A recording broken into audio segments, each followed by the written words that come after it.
Hello friend, মই Debabrata Das daily market এনালাইচিছৰ নতুন এটা ভিডিঅ'ত আপোনালোকক ওয়েলকাম জনাইছোঁ। আজি বেংক নিফটি ফাইনেল ক্লোজ দিছে আফটাৰ সেটেলমেন্ট 46310.90, যেটো প্ৰিভিয়াস ডে ক্লোজৰ পৰা ই -73.90 ডাউনত গৈ আমি ক্লোজ পাইছোঁ। যোৱাকালি যিখিনি আমাৰ টাৰ্গেট আছিলে সেই টাৰ্গেটটো মই তাত কৈছিলোঁ যে এইটো এটা প্ৰাইচটো ৰেঞ্জৰ ভিতৰত সোমাই আছিলে আৰু যেতিয়া এই ৰেঞ্জটো যদি ব্ৰেক কৰি দিয়ে তেতিয়াহ'লে আমি ডাউন সাইডে আমি মুভ এটা দেখিবলৈ পাম আৰু আমাৰ যিখিনি লেভেল আছিলে সেই লেভেলবিলাক আমাৰ প্ৰায় গোটেইখিনি আমি এচিভ কৰিছোঁ আৰু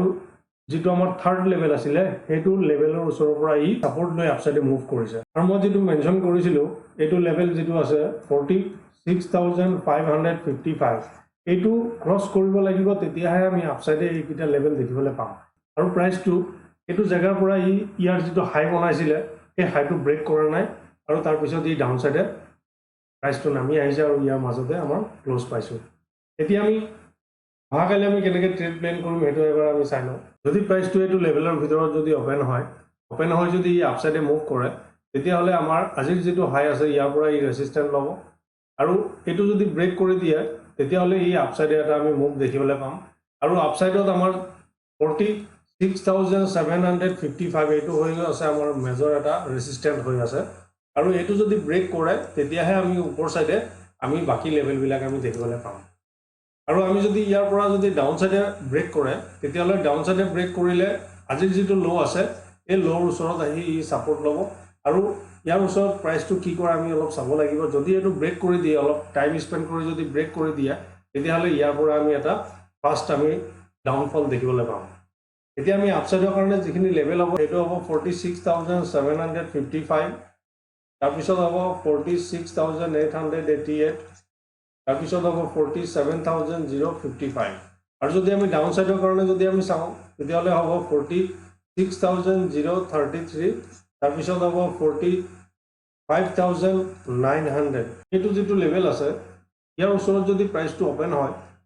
হয় ইয়াত প্ৰাইচটো কি কৰে আমি হেতু চাব লাগিব। যদি ৰেঞ্জ বনাই আপসাইডে মুভ কৰে তেতিয়াহ'লে আমি আপসাইডে এটা ফাৰ্স্ট মুভ দেখিবলৈ পাম আৰু যদি ইয়াত যদি শুটিং স্টাৰ হয় বা ইয়াত যদি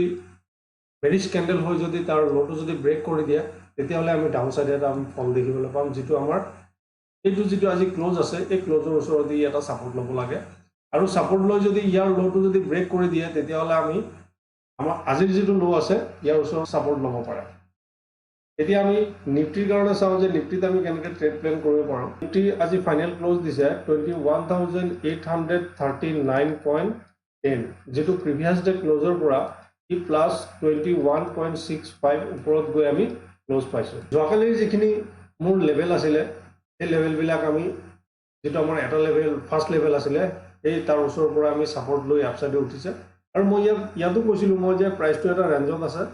আৰু এটো যদি ব্ৰেক কৰি দিয়ে তেতিয়াহ'লে আমি ডাউন সাইডে এটা ফল দেখিম আৰু ইয়াত কি কৰিছে ইয়াত প্ৰাইচটো সাস্টেইন কৰা নাই আৰু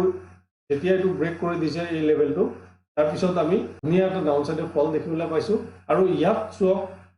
ইয়াত এটা বুলিশ এংগেলফিং প্যাটাৰ্ন ফৰ্মেশন হৈছে আৰু ইয়াৰ ওপৰত যেতিয়া প্ৰাইচটো ক্লোজ দিছে তেতিয়া আমি যৰ পৰা প্ৰাইচটো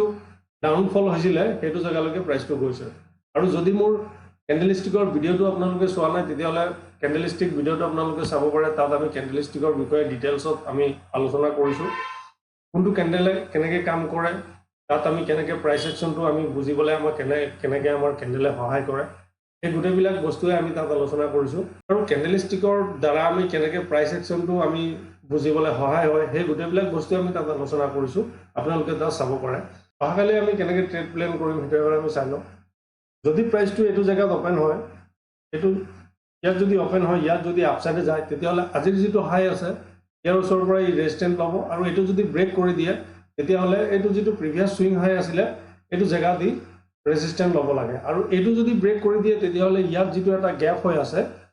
এই গ্যাপটো তেতিয়া ফিল আপ কৰিব আৰু প্ৰিভিয়াস যেটো ক্লোজ আছে এই ক্লোজৰ ওচৰত গৈ ৰেজিস্ট্যান্স ল'ব পাৰে আৰু যদি ইয়াৰ পৰা ডাউন সাইডে আহে তেতিয়াহ'লে আমি ডাউন সাইডৰ কাৰণে আমি আজিৰ যেটো লো আছে এই লোৰ ওচৰৰ পৰা ই সাপোৰ্ট ল'ব লাগে আৰু এইটো যদি ব্ৰেক কৰি দিয়ে তেতিয়াহ'লে আমি ডাউন সাইডে এটা ফাৰ্স্ট মুভ আমি দেখিবলৈ পাম। এতিয়া আপসাইডৰ কাৰণে যিখিনি লেভেল হ'ব হেতু হ'ব 21922 তাৰপিছত হ'ব 21970 তাৰপিছত হ'ব 22,033 আৰু যদি আমি ডাউন সাইডে চাওঁ তেতিয়াহ'লে হ'ব 21,722 তাৰপিছত হ'ব 21,655 তাৰপিছত হ'ব 21,588 ইয়াৰ পৰা যিটো আমি সাপোৰ্ট বুলি আমি কৈছিলোঁ প্ৰাইচটো কি কৰিছে আজি আহি এইটো জায়গাৰ ওচৰতে প্ৰাইচটো ৰেজিস্ট্যান্ট লৈছে আৰু ৰেজিস্ট্যান্ট লৈ তাৰ পিছত ই তলত পৰি গৈছে সেইটো কাৰণে আপোনালোকে প্ৰাইস একচনটো যদি আপোনালোকে বুজি পায় তেতিয়াহ'লে আপোনালোকৰ ট্ৰেড কৰিবলৈ অলপ সহায় হ'ব আপোনালোকে তেতিয়া ধৰিব পাৰিব যে ক'ৰ পৰা সাপোৰ্ট লৈছে ক'ৰ পৰা ৰেজিস্ট্যান্ট লৈছে বা প্ৰাইসে কি কৈ আছে এইবিলাক বস্তু আপোনালোকে তেতিয়া ইজিলি বুজি পাব আৰু সেইটো কাৰণে আপোনালোকে যিমান পাৰে ইমান চাৰ্ট আছে সেই চাৰ্টবিলাক আপোনালোকে সদায় চাই থাকিব যিমান সময় বেছিকৈ চাব চাৰ্টবিলাক মানে আপোনাৰ কাৰণে প্ৰাইস একচনটো বুজিবৰ কাৰণে ইজি হৈ যাব এতিয়া আমাৰ যদি প্ৰাইসটো যদি ইয়াৰ ওচৰত যদি গ্যাপ আপ ওপেন হয় ইয়াত আমি চাব লাগিব যে যদি ইয়াত ৰেঞ্জ বনাই যদি আপসাইডে মুভ কৰে তেতিয়াহ'লে আমি ফাৰ্স্ট এটা আপসাইডে মুভ দেখিবলৈ পাম যেটো এই যেটো প্ৰিভিয়াস সুইং হাই আছে ইয়াৰ ওচৰলৈকে ই ৰেজিস্ট্যান্ট ল'ব পাৰে ইয়াৰ পৰা ৰেজিস্ট্যান্ট ল'ব পাৰে আৰু যদি প্ৰাইসটো এইটো ওচৰত যদি গ্যাপ ডাউন ওপেন হয় আমি এইটো চাব লাগিব যে ইয়াত যদি ৰেঞ্জ বনাই ডাউন সাইডে ব্ৰেক কৰে তেতিয়াহ'লে আমি ডাউন সাইডে এটা ফাৰ্স্ট মুভ আমি এটা দেখিবলৈ পাম আৰু ইয়াত যদি ওপেন হয় যদি আপসাইডে মুভ কৰে তেতিয়াহ'লে আজিৰ যেটো ক্লোজ আছে ইয়ালৈকে ইয়াৰ পৰা ৰেজিস্ট্যান্ট ল'ব পাৰে